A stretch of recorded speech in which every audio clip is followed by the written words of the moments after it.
Yes, Paul Fabrications here have had a long history with the aerospace industry and some very prestigious customers as well. Rolls-Royce on its roll call there, and it's been doing very well in spite of the recession, growing its business, the aerospace side, by some 50%, which is great news. But let me introduce you to Ingard Sagstad, the managing director here. Obviously, you will have been looking closely at what the government is saying is going to do to help businesses such as yourselves, because they are relying on the manufacturing to carry on marching forward with its exports.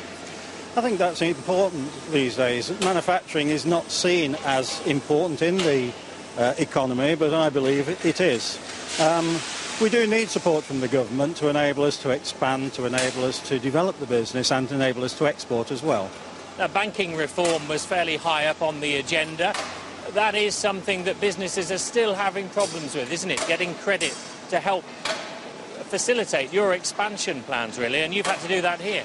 Yes, 2 years ago we needed to raise a lot of money to buy another building and put the equipment in it for new products and processes, and that wasn't the easiest of situations, but I think that in this, as things have advanced since then, a more robust case needs to be made by people wanting to borrow that money to convince the banks that this is a good investment. And of course your expansion is helping to tackle with another major problem that the government faces, which is unemployment. You're taking people on again, aren't you? And apprentices as well, young people. Yeah, we took 30 people on last year to fuel our expansion, and this year we've taken on 3 apprentices. We see the development of the people as being critical to our business. And this sector, sort of precision, high-quality engineering, is something that Britain really does have a strong hold on an international market with, doesn't it? Yeah, it's still very niche, and the developing countries cannot get into that market yet, and that's what we've got to keep ahead of. You know, we've got to make the investment in that, in the products and the processes, to enable us to stay ahead of that opposition. So how can government help you then in terms of going out there to some of these emerging markets and capturing new business? We need the help of the government, like the UK Trade and Investment. They've helped us with markets in France, Italy and India, but they are a little thin on the ground in those countries.